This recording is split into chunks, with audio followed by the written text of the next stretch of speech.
Tim Wise, thank you so much for joining us at this conference. Again, Sure. to see you live in person is pretty impressive. Well, and thank you. I it's appreciate been it. great seeing you. Before we jump in, the material you mentioned, I was going to ask some background questions. Okay. How does someone from Nashville, Tennessee, end up being an anti-racist activist during this time of a change when we're having a new president of color? How does that make that connection? How someone from Nashville, Tennessee, you come to the place you are now? Well, I think in a way, I mean, being from Nashville made it more likely, or being from the South generally, I'll just say, made it more likely than if I had been white and from anywhere else. And the reason I say that is that in spite of our history in the South, very tortured history of racism and white supremacy, which I think most all Americans know, the reality is that in spite of that, and maybe because of that, to be white from the South is to have a certain understanding of the centrality of race and racism, both in the history of the country, but also in the contemporary period of the country, to understand that race is the background noise of everything that happens. And I think for white folks who are not from the South, or don't at least have some connection to the South, some family history in the South, you sometimes miss that. You know, to be an anti-racism activist, if you're a person of color, it won't necessarily matter what part of the country you're from. But to be white from the Northeast, the Midwest, the West Coast, the Pacific Northwest, I think sometimes is to have the luxury of thinking incorrectly, but nonetheless thinking that race really isn't going on in your part of the country. It's just over there in Alabama and Mississippi and Tennessee and Kentucky.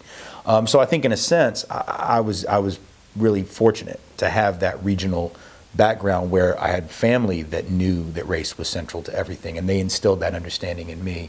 And then everybody I met, you know, it was clear, whether it was folks of color knowing what they were going through, whether it was white folks helping them go through it, unfortunately, in the sense of engaging in overt racism, or whether it was the white folks who were really trying to be allies in the South, coming out of that Southern anti-racism tradition that has always been there, going back to the colonial period. I mean, there were always those white folks who stood against the system of enslavement, stood against the genocide of indigenous people, stood against the war with Mexico, stood against the conquest of the Philippines, stood against Jim Crow segregation. But if you're not from the South, you don't know who those white folks were. If you're from the South, you know them because somebody in your family really hated them, and there might have been other people in the family that loved them and admired them. And so I think, in a sense, I had a leg up being from a place like Nashville as opposed to, let's say, Omaha. You know.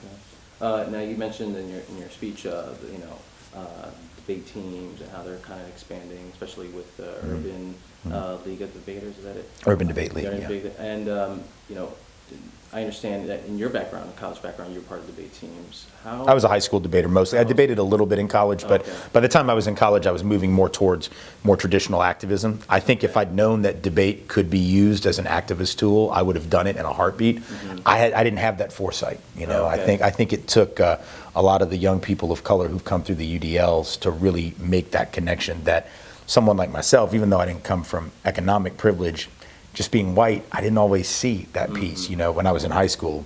And thankfully now we've got debaters coming up, you know, who see that and make sure everybody sees it in the process of that activity. You know? Yeah, and being that you were socially and politically involved during college, did you ever know for sure? Because we have a lot of staff and professionals who will be watching this.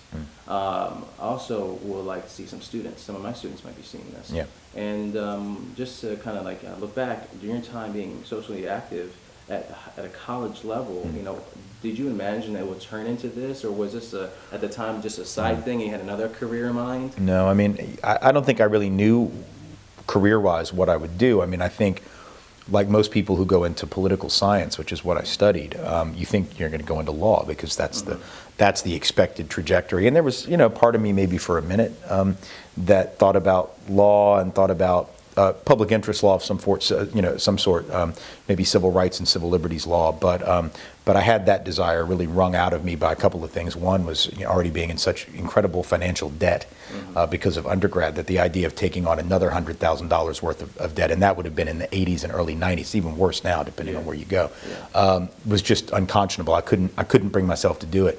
And then secondly, I had been dating a woman who was in law school, was a couple years older than me, and I saw what she had to go through just emotionally in terms of not sleeping, and I just decided that's not really for me. So I wanted to go in a different direction.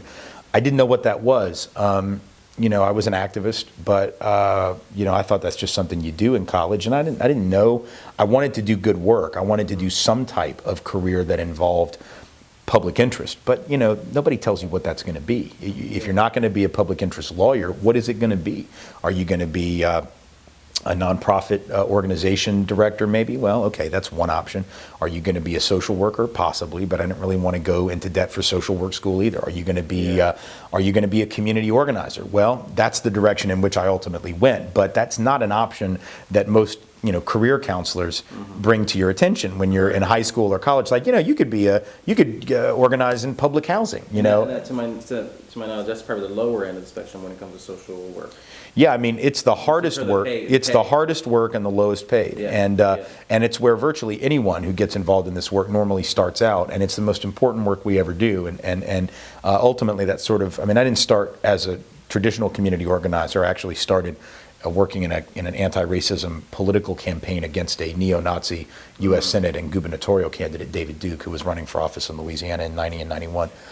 So it was a little bit more high profile. I was very fortunate in the sense that I walked into this very high profile election where an overt neo-Nazi was on the cusp of becoming a U.S. Senator and then governor. That gave me a certain amount of attention that then propelled me into other organizational work. And then I started doing that very traditional community organizing, which I absolutely loved. It was the most valuable work, I think, that I've ever been involved in, the most amazing people that I've ever met. The people who really taught me the most about racism and economic injustice were the people I met who lived in public housing. But after about 15 months of doing that work, 2 years of doing that work, I'd concluded that I just wasn't really very good at it. And I think community organizing is one of those things you've got to be really good at it, or else you're doing a disservice to the community. And I was okay, but I felt like, someone else is going to be able to do this job better. I need to take the skills that I have, whether it's speaking or writing or both, and figure out some way to use those in the service of social justice.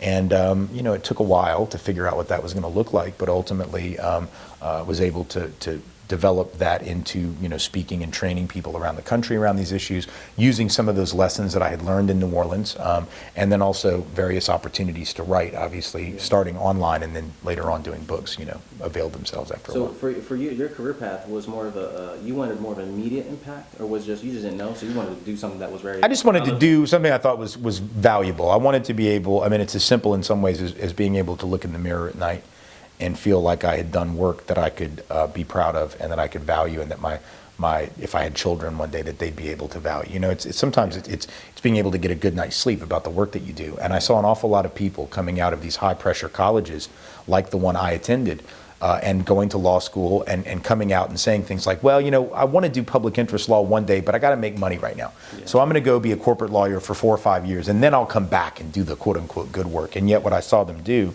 was almost never that. They got into that treadmill of money making, and that became their life, and they never did get back into doing the good work. And I'd come from a family, my family never had more than, $18,000, $19,000, $20,000 a year in income. We didn't own any property. I lived in an apartment from the time I was 3 days old until the day I walked out the door to go to college. So money was completely secondary to me. I'd never had any, didn't know what it was to have any, assumed that I'd probably always struggle, but I wanted to lead some life of integrity.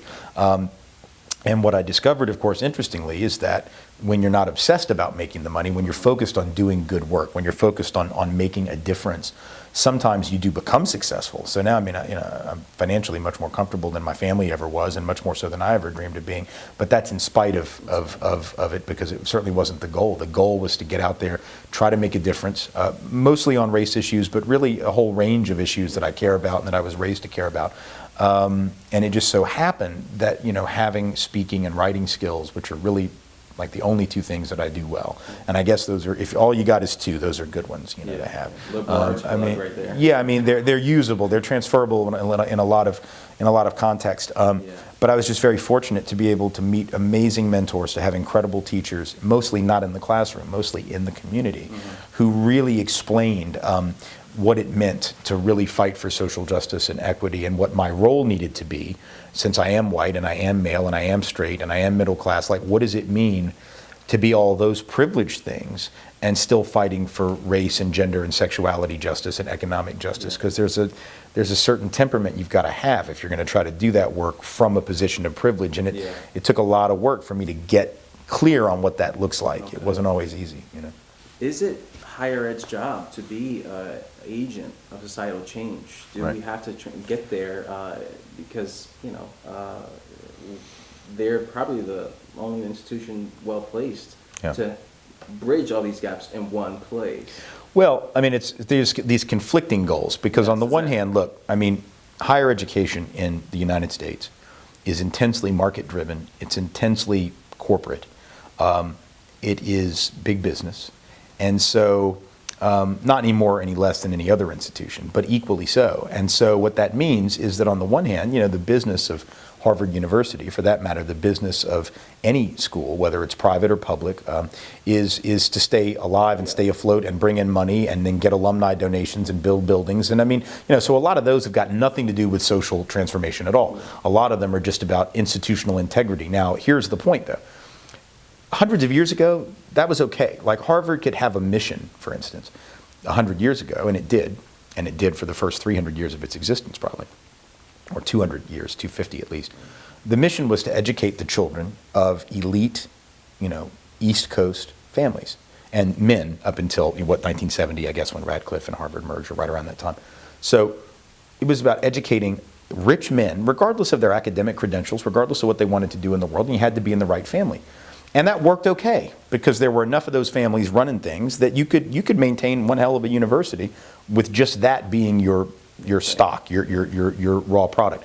But what they came to understand, and not only because of social justice movements, but because of institutional continuity and integrity, was you can't sustain an institution forever with a base of people that's dwindling, right? Mm-hmm. So in the case of the elite East Coast families, as the United States became less the banana republic type society where a handful of families really ran everything, and unfortunately we're still too much like that, but less so than perhaps we were when Harvard had that mission, it became necessary for Harvard to say, well, we're going to have to open this thing up to other people. Now, it was still elite, it was still the people that went to the best schools and got the best test scores, and so it wasn't equitable, it wasn't democratic, but the mission began to change, so that in a sense it wasn't that Harvard's role was necessarily, or any college is about changing the society, but colleges have to adapt to societal change.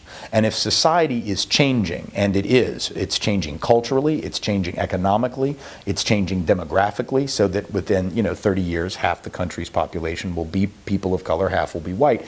If colleges and universities, and for that matter, prep schools, boarding schools in the East Coast, for instance, that have had hundreds of years of history, the Choates and the Grottons and the those kinds of places, Phillips Exeter, if they don't adapt to the changing dynamics and demographics of the country, they're not going to survive. So, I mean, ultimately, whether or not they lead the charge or they just respond to the charge, they have to be aware that they're in this very dynamic and fluid environment. It's not a static environment. I do think, however, there are colleges, and many of them, in fact, and universities, that if you read their mission statements, and again, I didn't write any of these. I've never been asked to write one. I've never been engaged in the process of helping one school or another develop them. But every time you read the mission statement of a college in the modern era, it always has these things that say that they are about creating lifelong learners in a global environment or whatever, and literally that line is like in every school's mission statement, in addition to other things that actually are about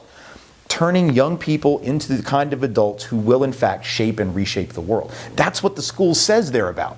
Now, I don't know if any school, in fact I'm pretty inclined to think they haven't, I don't think any school's necessarily sat down and said, how do we make sure that happens? And what do we do to make that happen? And what do we have to do to ensure it? But they're on record saying it. And it seems to me that in that regard, we ought to hold them to it. If schools are going to say we're about creating a different society, then by God, we ought to have criteria that gets us to that place. And I think most schools haven't thought through the point A to point B piece yet. Yeah. And that sounds like it's going to be more than just an ethics support part of a business class or MBA. Yeah. On that same area, we're talking about something that's in the hands of higher administrators, budgets. I want to talk about a little bit about faculty's role. Civil rights movement has strong ties to campuses, and a lot of times faculty were very helpful in that, in mobilizing students as well on campuses.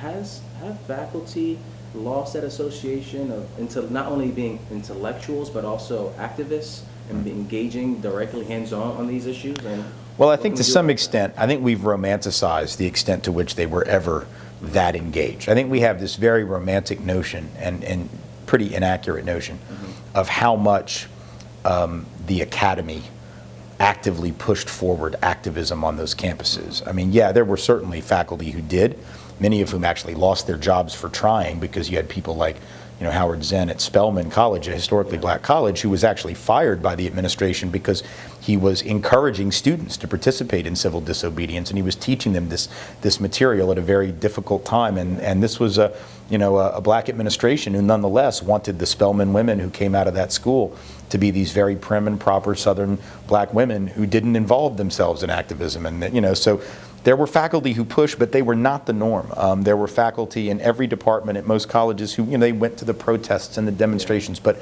for the most part, academics were no different than other people in different walks of life. They may have known more, let's say. They may actually teach this material. They may have it all up here in a very heady place, academic knowledge about oppression and systems of oppression. That doesn't mean that they actually put themselves on the line. When I was a student activist in the 80s, 25, 26, 27 years ago, it was like pulling teeth to get even the most committed professors to be involved in any way in the work that we were doing. We were trying to get Tulane, this happened at a lot of colleges, but we were trying to get Tulane to divest from companies invested in South Africa, helping to prop up white racism there. And trying to get teachers to come out, and I'm talking about sociology professors, history professors, poli-sci professors who were friends personally of mine, who I knew were progressive politically, who I knew agreed with everything that we were saying, but to get them to come out and just do a teach-in at the shantytown that we constructed in front of the administration building was like pulling teeth. I mean, we had to ask them 7 times, and even then half of them didn't come, or they came and they checked their watch the whole time because they had other stuff to do. So I feel in a way like we give academics a lot more credit than they deserve, and others a lot less than they deserve. Most people, sadly, in this culture are raised to be pretty passive and to talk a lot about things and not necessarily get involved. And the vast majority of Americans, even at the height of the civil rights movement, at the height of the anti-war movement, not only were they not involved, they didn't even support those movements. I mean, that's what's sad. We have this recollection of everyone being down, but I mean, the reality is that March on Washington in '63 only had 250,000 people. That's nothing. I mean, it was big for the time, but still, when you think about how many people in this country should have been at an anti-apartheid event ultimately in 1963 in D.C., that's pretty small. When you think about 1968, the height of the anti-war struggle, the height of the Black Power struggle, the height of, or the early, beginnings of sort of real activist feminism throughout the society. Yet the 2 most popular people on college campuses, according to a poll that was taken that year, which is the year I was born, it's considered this high watermark of radical history. The 2 most popular people in America among college students were Richard Nixon and John Wayne. You can't get a whole lot more reactionary than that. So it just goes to show that we got to remember, most people have never been down for radical or even significant social change, because after a while it gets very comfortable, and if you're winning from the system as it is, you certainly don't want change. But even if you're not winning from the system as it is, it's scary to think about all the stuff I've got to do to really change this thing. It's so big, it's so enormous, that I think people give up, and I think that's ingrained in us from a very early age. Yeah. On that note, this things with millennials is that they're very passive and apathetic. If it sounds, the picture you're painting sounds like it's pretty dismal, that if faculty are not positioned a certain way, or staff are not in higher ed, what's it going to take for students to kind of see what needs to happen with these institutions? The beauty of that pessimistic history that I just offered is that in spite of it, things happened, right? So in spite of the difficulty that the anti-apartheid movement had in the 80s, getting faculty to really, in most cases, come to the forefront, there was still a lot of amazing work that got done around that did in fact result in sanctions being placed on South Africa by the United States government, that did in fact result in divestment on the part of a lot of schools and entire cities. So actual positive change happened, even though most people weren't ever involved. Right, civil rights movement, in spite of the fact that most people were not involved, and in fact large numbers definitely opposed the struggle, the struggle still made certain strides. And so I think what it tells us is that as nice as it would be to have faculty on board for real significant change, and even the occasional administrator, and certainly 50% plus one of the student body, that'd be great. It's not likely, and it's not necessary. That at no point has any social justice movement ever had anything near a majority, because if you had a majority already on board for social justice, you'd have social justice. That means by definition you could vote it in. You know, you could just get it done. By definition, it's a committed minority of people numerically that accomplish these things. So I think we should not lose hope because of the numbers. There are times when I speak on campuses, and you know, nowadays the crowds are pretty big, but there was a time, a good 10-year period, where I never knew. Walk into a room, could be 500 people, could be 5 people. You know, I remember giving a talk at the University of West Alabama in Livingston, Alabama, which I'd never even heard of before, but I went there in 1996 and was giving a talk in a game room in the basement of the student center in front of 5 people, 2 of whom were playing pool. And you can imagine, I was just like, what in the world? You know, this is meaningless. But then I remembered, you know, that you don't know what those 5 people, even the 2 guys playing pool, let alone the other 3 who were sitting there, you don't know what they're going to do with this information. They might be the ones, you know, who pick up this ball and run with it and make the difference that none of us can make. Those 4 young men in Greensboro who sat down at Woolworth's, who were students at North Carolina A&T, February 1st of 1960. They were 4 isolated men. They had thought it through what they were going to do, but they weren't really connected to much of a larger movement. And the connections they did have, a lot of people were telling them, don't do this kind of thing. So these 4 guys sort of went out on their own, not knowing what the effect of their sort of isolated, almost individual action was going to have. And within 2 weeks, you know, the sit-ins had spread to Nashville, and they were beginning to spread all throughout the South. And within a couple of months, Ella Baker calls that meeting at Shaw that, you know, produces the Student Nonviolent Coordinating Committee, and the whole history of the country is different because of it. So what it tells me is that incredibly small numbers of people, certainly minorities, almost so small to even notice, are capable of provoking incredible change. But if they don't take it upon themselves to try, and they don't take that risk, then they certainly will not provoke that change. That is a certainty. Action may not lead to anything. We know exactly where inaction leads, and that gives us a pretty clear blueprint for where we need to go. Yeah, so for the record, everyone who's watching, you know, a group of small, dedicated few can make significant change. And that's definitely important to know, because it's easy to get discouraged when we see our politics, when we see our local communities. Right. So thank you for highlighting that point. You bet. Going back to what you said earlier too, with you know, it's the systems that constrain communication and delivery, that you can say certain things that you're on the stage other politicians can't say. We're working in positions where we're in institutions of higher learning, where we're trying to make change. You know, how would you give advice or comment about faculty or staff who might be in that, you know, that hot spot sometimes, where they don't want to compromise their values, but you know there's a bigger fight too. Right. How would you? Well, I mean, there are those moments, and we all know them, when you know that a particular battle you're about to pick is not going to be productive. You can sense it. Mm-hmm. You know the person who's sitting across the table from you in that negotiation about whatever it is. You know the people who you're up against. And in that moment, to blow everything for the sake of making some really dramatic point is probably not the smartest move, even though to not do that might feel in that moment like compromising.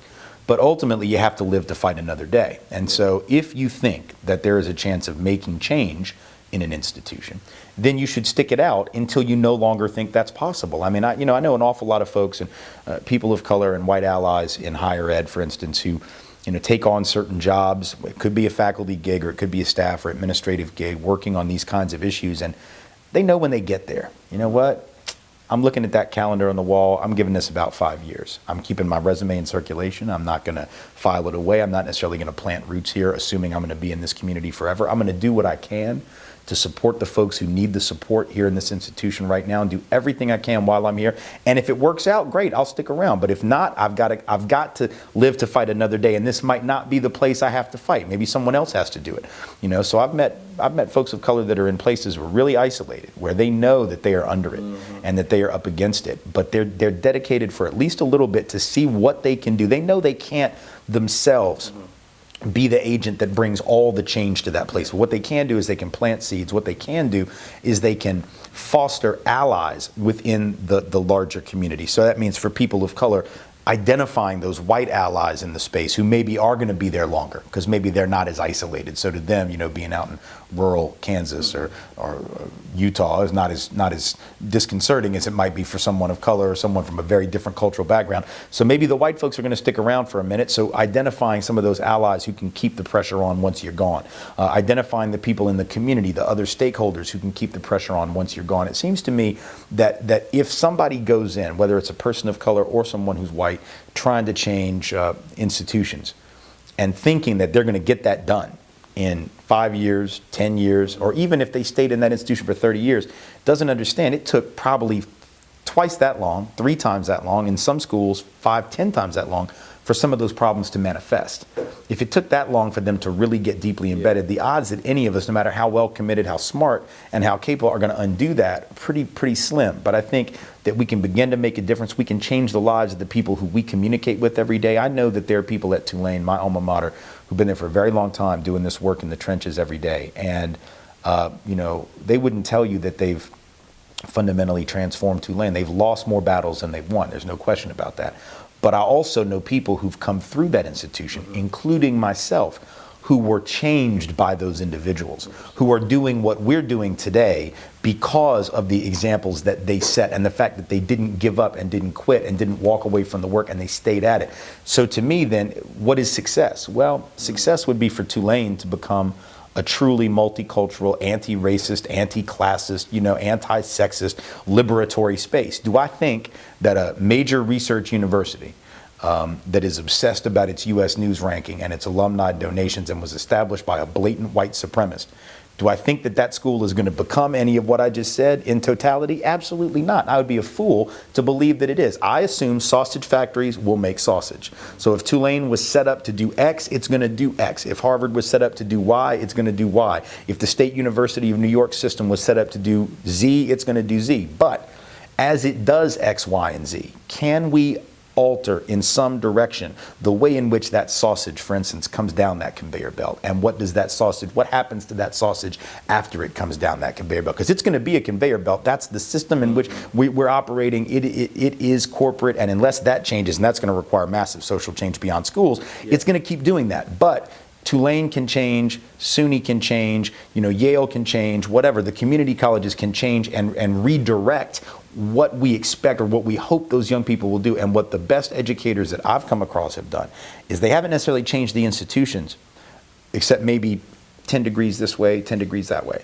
But they've changed the people who come through the institutions. And now those people are going out and taking their place in institutions, different people than the previous generation of the people who were in those same institutions. And I think that's meaningful. Yeah, definitely. You can't change the institution as a whole, but who knows what's coming through. I mean, you can. It's just that I think if you focus on that and the idea that I'm going to be the one who sees it, like you can plant seeds that might actually lead to real long-term change. But I think what you do is you change people who come through that institution, then you send them out into the world, and now they're dangerous. And I mean that in a good way, because now they're committed to a very different way of organizing and creating new institutions. When the old ones don't serve you, you create new ones. And I think that's also an option that we have to consider. Do you think that, people in our positions, in our community programs, might be obsessing too much over to borrow from an analogy, the conveyor belt, and not focusing so much what's coming through their way? Does that lead to quickly giving up or becoming jaded? I think that folks are maybe a little bit too concerned about the front end, which is the access piece. And that's not to diminish or downplay that, because that's critical. If folks don't get in the door, doesn't matter what you do on the inside, they're not there for it. So obviously the opening of the door is the one piece. But if you get folks in a door and then you don't have a very detailed conversation about what lies beyond that door, what happens to you once you're in the institution, then whether we're talking about a school or whether we're talking about a job or whether we're talking about the doctor's office that now you have access to because there's a healthcare reform that makes sure you get coverage. Unless we talk about what happens in that room, it's like with healthcare. We can get access to everybody for healthcare, and we should. It ought to be guaranteed. I fundamentally believe that. But if the doctors in that room are culturally not competent to address different communities, actually engage in various forms of implicit and subconscious bias, which is what the research tells us happens in terms of race and class and ethnicity, nationality, then the fact that you got someone in the door and they got insurance, well, good, they're going to need insurance because their experience with that doctor is going to make them sick. That experience with that doctor is going to add extra racialized stress and economic stress to their life. So in a sense, schools are the same way. We can get everybody into college theoretically, though I think our society is not predicated on that. I think our society is predicated on keeping most people out of college. But even if we did accomplish it, if we only are sending them through an institution that recreates race dynamics of oppression and subordination, gender dynamics, class dynamics of oppression, then what are we really doing? What we're doing then is we're training people. We're diversifying the oppressor class. We're diverse, so now we get some brown faces in those authority positions who can beat up on other folks. We get some women in those positions who can beat up on other folks. But their job is still keeping that door closed or being gatekeepers. Like, maybe I'll open it, maybe I won't open it, maybe I'll open it. So I just think that yes, you got to focus on access, but you've got to focus on what are we educating people for. And I think whether it's kindergarten or graduate school level, we don't ask that question enough as a society. We got all these people running around doing education reform, talking about resources and funding and this program and that program and how do we get everyone out of high school with a diploma and how do we get everybody into college. All that's cool, but if the system is still predicated on inequality, what good is that? That's only half of the battle, or maybe even not even half, maybe 10%. Well, we can probably do this forever. I think you are adding elements to this conversation that has to broaden our scope and how we're addressing these issues, so we greatly appreciate that. Thank you so much. Want a quick plug on your book coming out in the fall?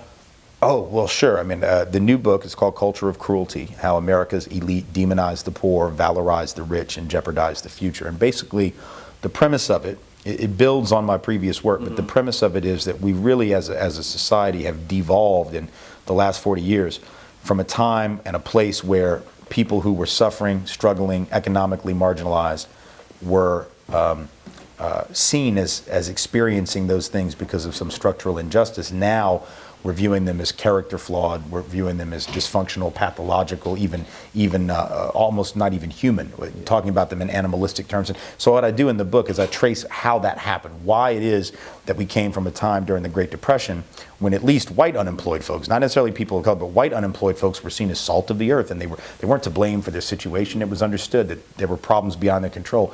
In the last 40 years, we decided, no, the poor are poor by choice, the unemployed are unemployed because they're lazy.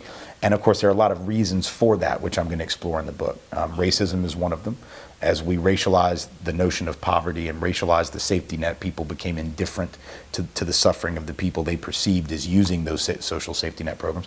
The feminization of poverty is part of it, as the poor came to be seen as irresponsible single women, as opposed to those men in the 30s who were the hobos riding the rails looking for work, or Dust Bowl farmers trying to keep it together in Nebraska. Right, all of a sudden, the sexism took root as well. These women were seen as, quote unquote, ghetto matriarchs was the term that was used beginning in the 70s.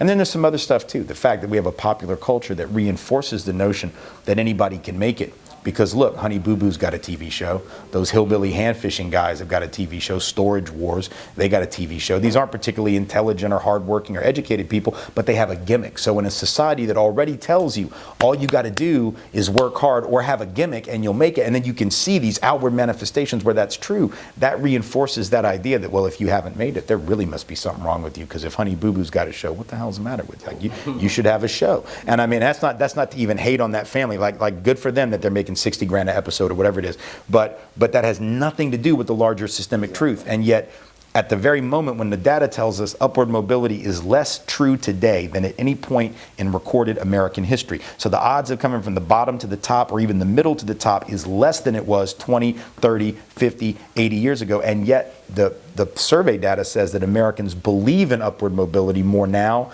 than ever. So how can we believe in a thing even as it's less common? The only way is that we're getting these images from popular culture that reinforce this lie. And if that lie is reinforced, it's going to have a real detrimental effect on how we treat each other and how we look at the least of us. Interesting. Well, we look forward to the book, and good luck to you. Great. Thank you. Thank you. Thank you very much. Appreciate it. You too.